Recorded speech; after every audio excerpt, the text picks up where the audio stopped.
Boa tarde, Brasil. Boa tarde, Lisboa, na verdade, mas bom dia, Florianópolis aí. Tudo bem?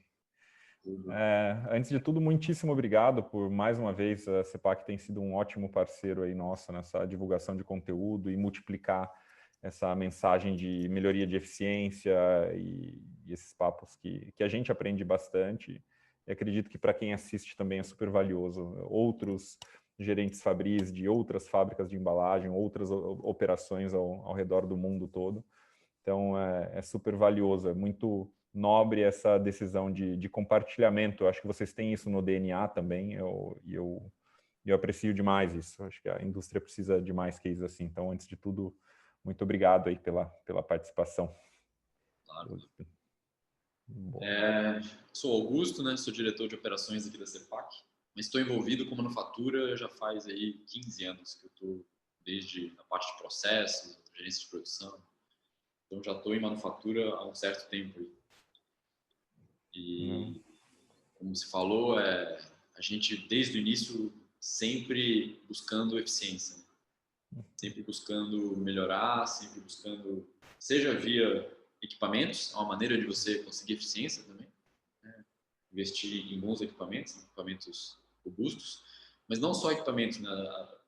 A maneira como que você faz a gestão da fábrica, a cultura que você cria e as pessoas em volta dos equipamentos é tão importante quanto ou até mais importante do que os próprios equipamentos. Então, a gente tem como essa filosofia aqui na CEPAC sempre conseguir tirar o máximo possível de que a fábrica pode entregar, não só pela eficiência, digamos, pela eficiência, mas também tem uma questão de orgulho das pessoas se engajarem, das pessoas saberem que estão fazendo da melhor forma possível.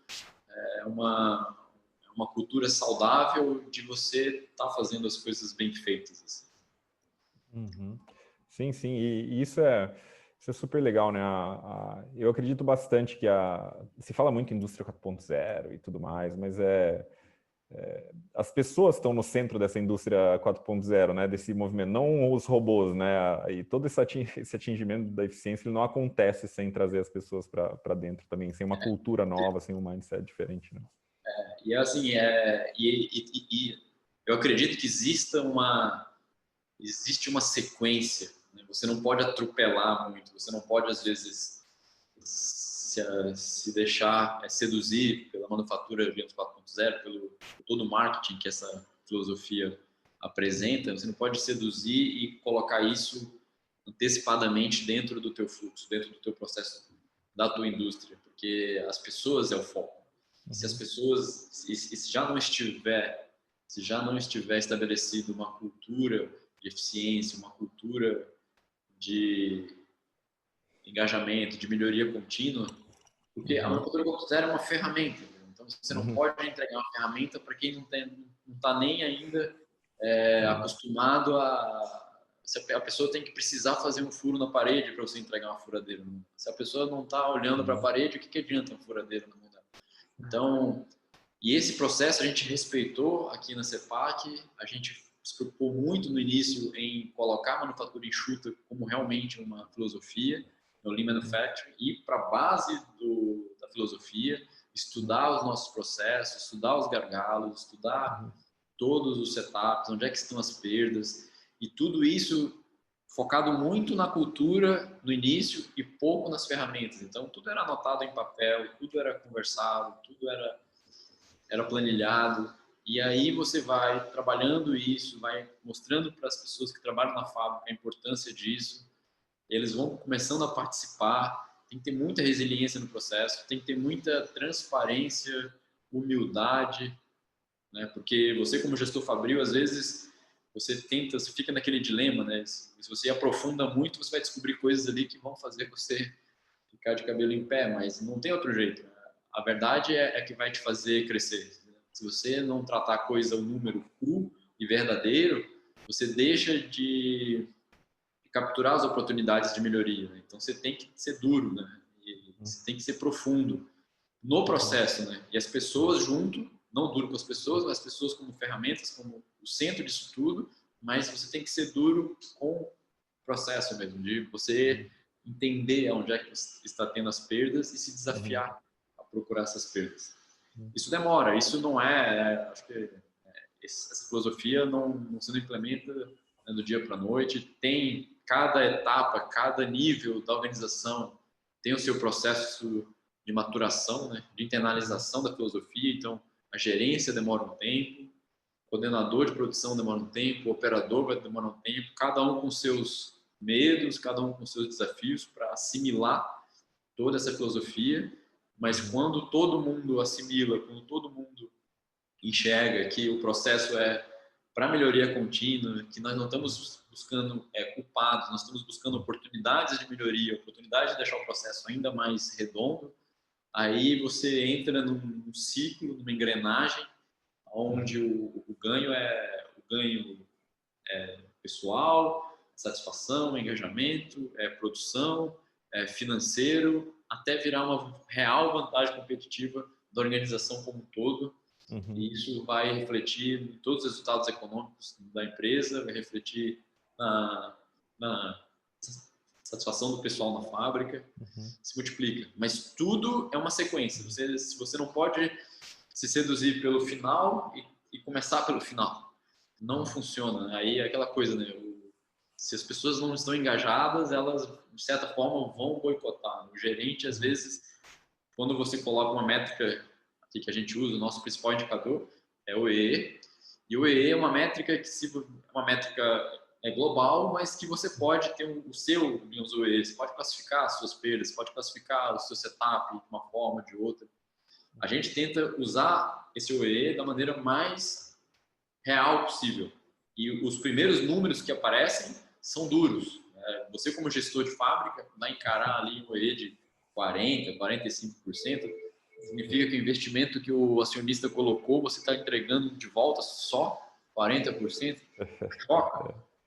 Não é confortável você se encontrar com esse número e, pior, passar esse número para a organização como um todo. Mas aí é um momento de coragem, de resiliência, e esse número ele é real, quer queira, quer não. Você pode ver pela ótica do E ou não, mas esse número está na fábrica. Você de fato só está tirando 40% do que os equipamentos poderiam entregar. Aí é a oportunidade de você buscar, ponto a ponto, a melhoria. Então, mas esse caminho passa por tudo isso, né? Então, cada etapa, primeiro, né, a direção, a gerência, a coordenação em fábrica tem que entender todo esse processo. Quando entende, quando você tem a perseverança de fazer esse caminho longo, os resultados são fantásticos. Espetacular, muita coisa boa aí, cara. Tem uma frase que eu gosto que você falou muito sobre a ferramenta e o papel da ferramenta, que ela é crucial, mas ela tem que entrar junto com outras coisas, com o manual do usuário, tem que entrar com várias outras coisas. Ela por si só, né, não resolve. A gente gosta muito de a fool with a tool is still a fool. Né? Um tolo com uma ferramenta continua sendo um tolo. Ele não deixa de...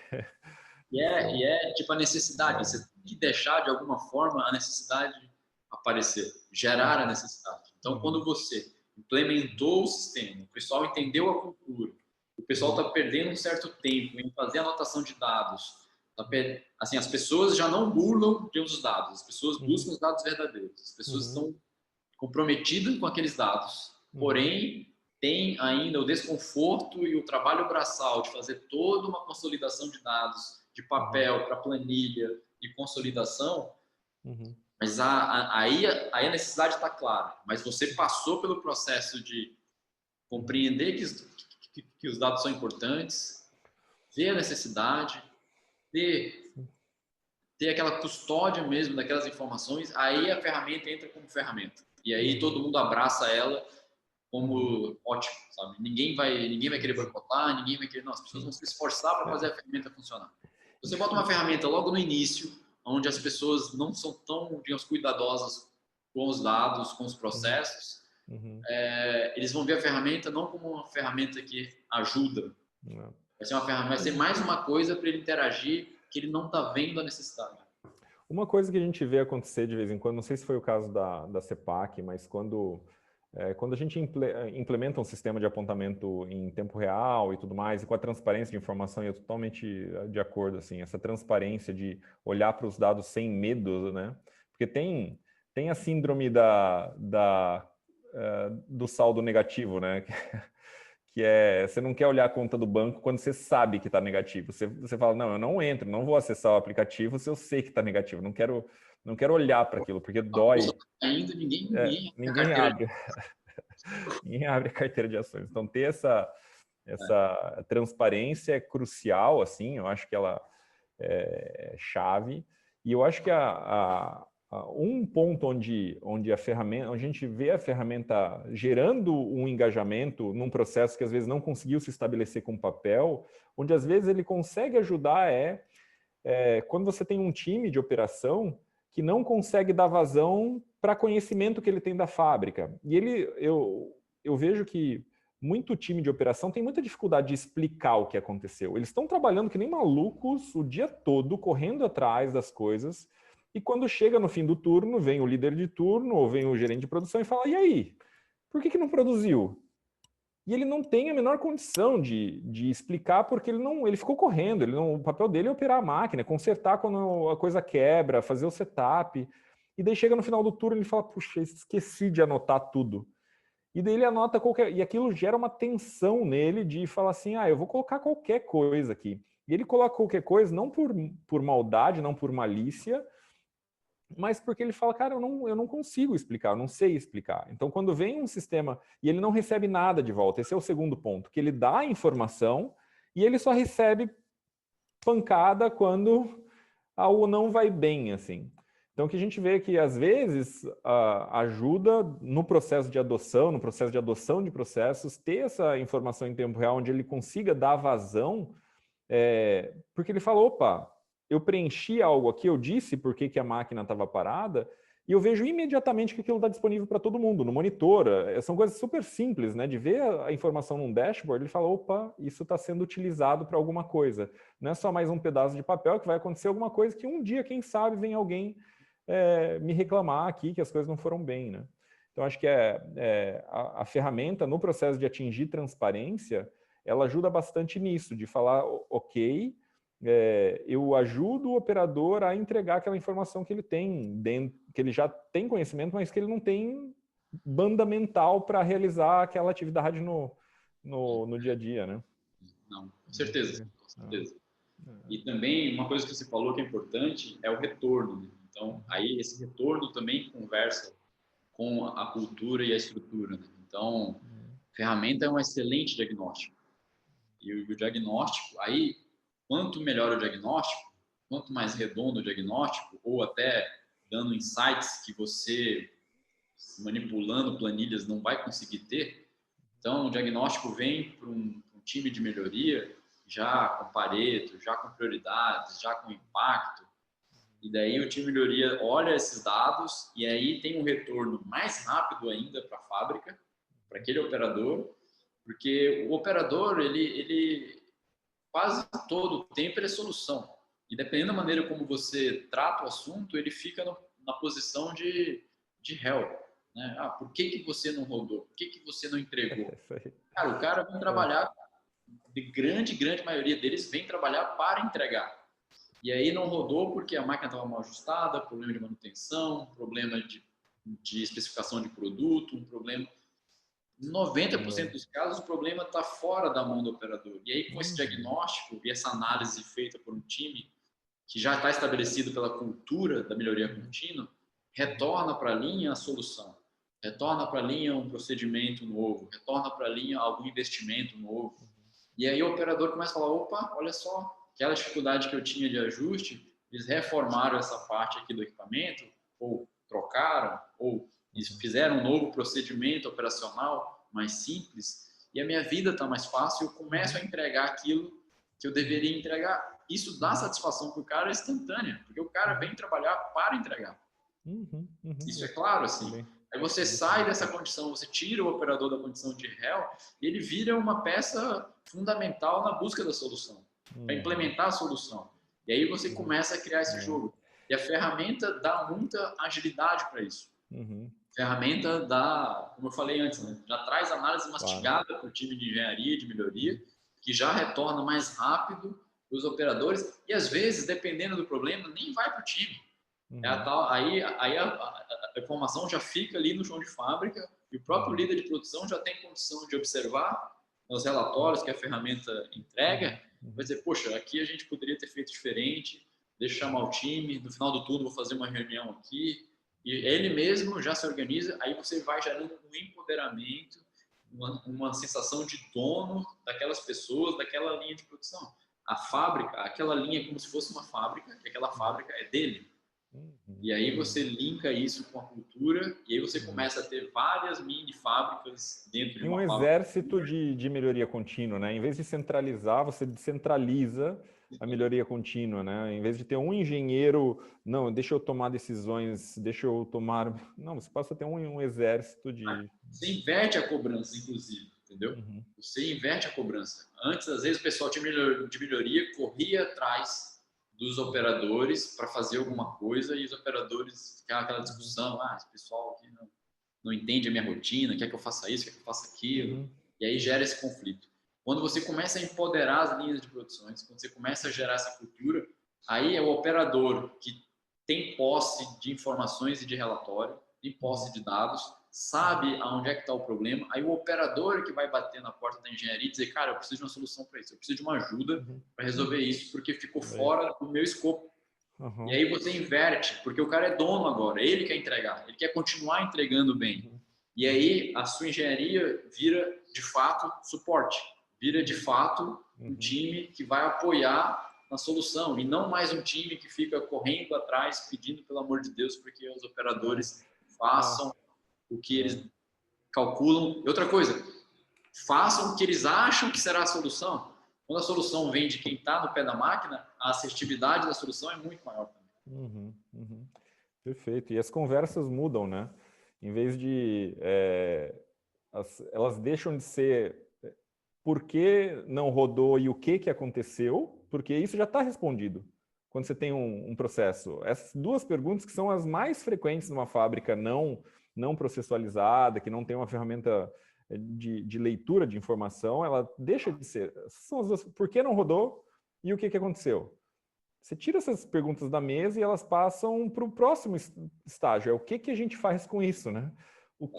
Que ações a gente toma? Que não vamos ficar mais correndo. Essa parte já está respondida. Essa parte já está endereçada. A gente muda de estágio. A conversa já começa num estágio mais avançado, né? De imagina como você falou, né? O operador acostumado a tomar pancada, muda, vira protagonista, está participando de reuniões, está interagindo com a engenharia, está entregando melhor, está entregando mais. Então, você empodera esse cara, você gera um engajamento e uma satisfação mesmo de estar trabalhando ali muito maior. E o cara não vem mais trabalhar. Hoje, no final do turno, como é que vai ser? Será que eu... E como encontrar esse operador, Augusto? Porque eu vejo que eu acho que a história ela faz sentido para muita gente, para muito dono de fábrica, para muito gerente de fábrica, né? Acho que eles conseguem enxergar tudo isso, mas quando eles olham para o capital humano que eles têm na fábrica deles, eles falam assim, poxa, mas como que eu chego lá? Como que eu crio isso? Como eu pego o operador que eu tenho? Ou é uma questão de seleção, de contratação, contratar certo? Ou é uma questão de formação? Como que eu crio esse capital humano na minha fábrica para chegar lá? É um pouco de cada, tá? Mas nenhum fator é tão determinante assim. Então, assim, claro, se você tiver operadores com boa escolaridade, isso ajuda, mas não resolve. É que eu falei, o processo, essa conversa ela é bonita, essa conversa às vezes todo gestor fabril gostaria de ter e ouvir, mas é uma conversa de um processo que já durou aqui 15 anos, 10 anos. Então, assim, uma filosofia de melhoria contínua, ela para se enraizar e criar um sistema, porque você tem que criar um sistema onde esse capital humano ele é trabalhado pelo sistema. Você precisa do engajamento mínimo, de uma formação mínima, e o sistema traz o cara e aprimora o cara. O sistema é todas essas regras, toda essa cultura que você gerou dentro da planta. É você abraçar a manufatura enxuta, é você estar procurando mais as oportunidades de melhoria e não procurando os culpados pelos problemas.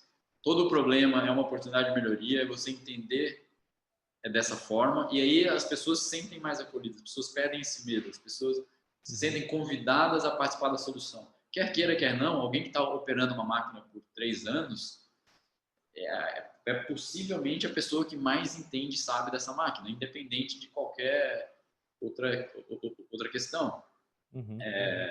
O sistema, claro, aí quando você cria todo esse sistema de engajamento, acontece também que as peças que não se encaixam nessa filosofia, elas são automaticamente os próprios times, quando tem problemas de pessoas, de capital humano, os próprios times, não é que eles excluem as pessoas, mas assim, quem entra nesse processo não quer, se percebe alguém que não está no mesmo grau de engajamento, essa exclusão é feita naturalmente. Não vai ser o coordenador que vai identificar uma pessoa que não está engajada o suficiente. Vai ser os próprios colaboradores que falam, poxa, tá dando oportunidade, eu estou treinando, mas o cara não se engaja, o cara não se aplica. Isso parte do próprio time. Isso também é bastante legal. Mas demora. E o sistema tem que ser bem construído. As pessoas, e os gestores maior, no caso aqui, nós temos uma sala que sempre que eu participo das reuniões da sala, eu falo, gente, essa sala aqui é a sala de soluções. Entrem desarmados, ninguém aqui corre risco de nada. Vocês são as pessoas que vão dar as nossas respostas. Vamos ter uma conversa franca, uma conversa adulta, uma conversa madura e vamos sair daqui com a solução. Isso tem que estar no ambiente. É muito mais leve para mim como gestor, muito mais leve para eles também. E se você trata essas pessoas com essa maturidade, com essa franqueza, com esse respeito,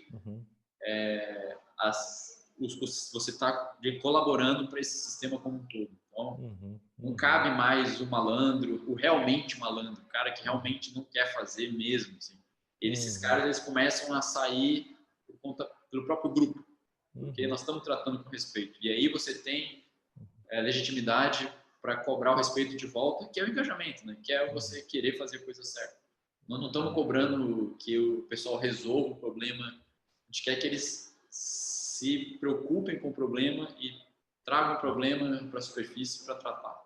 Então, aí a gente consegue, mas de novo, é cultura, e cultura tem que estar muito enraizada, assim, está muito claro no nível.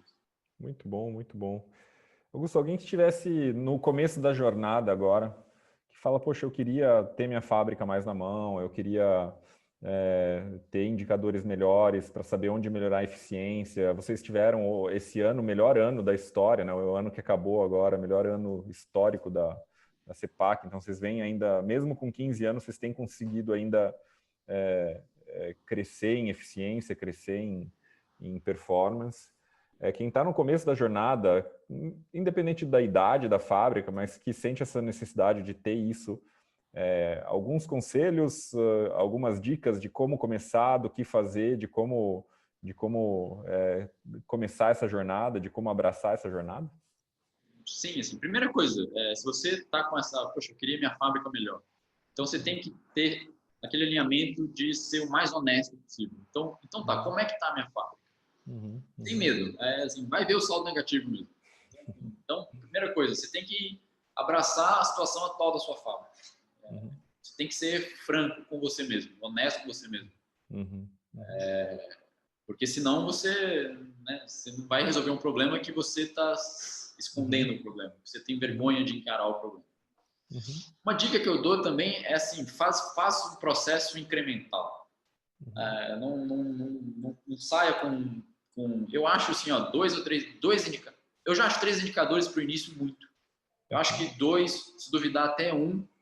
Aí você vai fazer um papel de dados mais básico para eleger qual fator mais impacta no seu negócio, qual fator é mais relevante para a organização como um todo ou para a sua área de manufatura. Qual que é o fator que eu deveria abraçar primeiro? Escolhe um até para você praticar.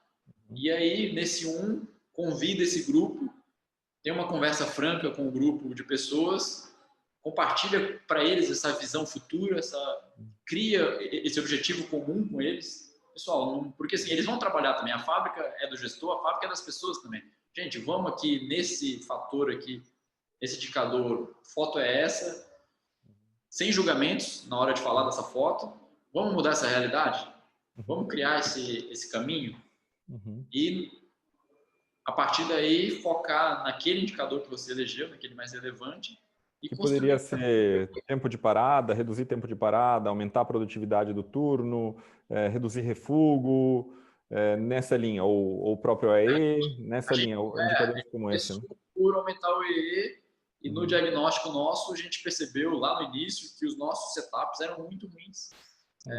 Eram despadronizados, cada operador fazia da sua maneira, e tinha operador bons que faziam em tempos bons, tinha operadores que faziam às vezes 2, 3 vezes o tempo.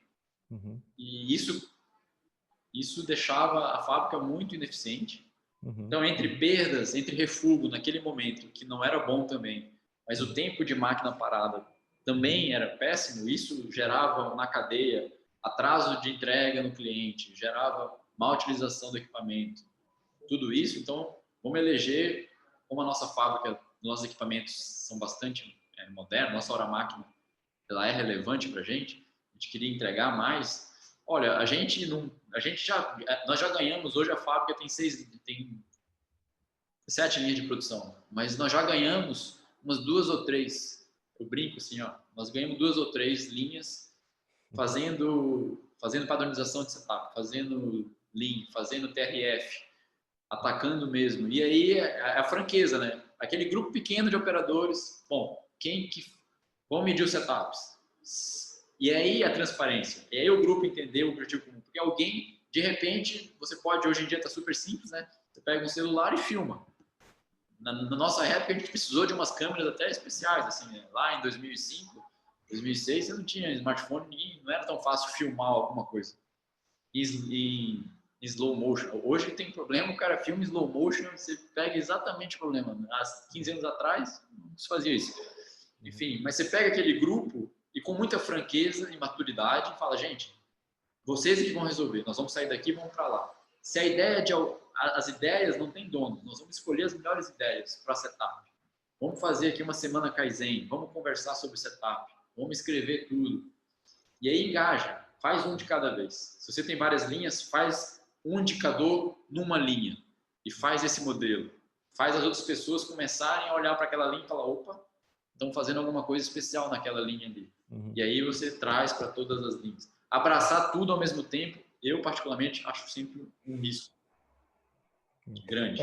Gera uma frustração muito grande, né? Porque é muito difícil se mudar e aí se perde o engajamento, né? As pessoas se desengajam daquilo. Muito bom. Então seja honesto, incremental, escolher poucos indicadores e atacar nele. E envolver o time. Acho que são esses 3 pontos aí de chão de fábrica para melhorar. Muito bom. Para a gente fechar, a gente já está com mais ou menos meia hora, pelas minhas contas aqui. Algum livro, algum material que você recomendaria para pessoas lerem, ou algum material de estudo para aprender um pouco mais sobre isso, para ser um melhor gestor de fábrica, ou filme, ou alguma recomendação de conteúdo? Eu não vou citar exatamente nenhum título, mas assim, ainda acho que Manufatura Enxuta, que Lean Manufacturing é um sempre excelente início. Assim, a filosofia simples, eles pregam por isso, né? Eles pregam pela simplicidade e eu acho que ainda, para fábricas em geral, eu não vi ainda muita coisa. Pode mudar o nome, pode dar uma maquiada em cima disso, mas a base geralmente é manufatura enxuta. Isso eu ainda acho. Então, é um excelente começo. Hoje em dia tem conteúdo aí, né, na internet, no LinkedIn, no YouTube, ou até tem livros mesmos, que já vai dar um excelente início, assim, um excelente começo. Muito bom, muito bom. Lean Manufacturing. Excelente. Augusto, muito, muito obrigado mais uma vez aí pelo papo ótimo. Sempre aprendo bastante contigo aí. E parabéns pela condução da filosofia, né? Que assim, a gente é o que é, não pelas máquinas que nós compramos, não é o como a gente faz. E o como a gente faz é o nosso jeito mesmo de fazer. Então, a transparência, a gente não tem muita...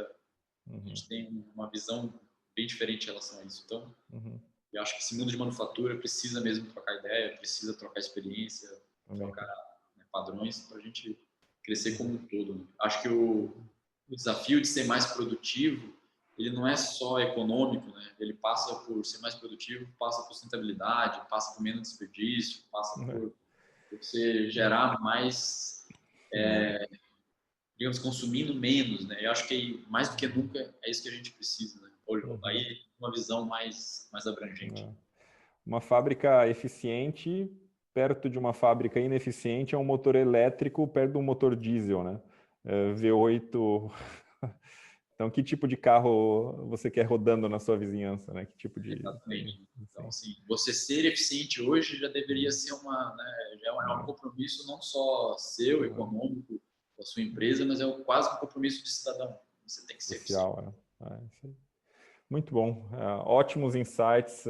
Tenho certeza que vai ser super produtivo, super útil e super informativo para todo mundo que assistir. Muito obrigado, Augusto. E a gente vai mandar aí também outras informações junto com esse vídeo de material de consulta e tudo mais para o pessoal que tiver interesse em saber mais. E a gente vai colocar o contato do Augusto também. Se quiserem trocar figurinhas, trocar ideias, tem o contato dele também. Tá bom?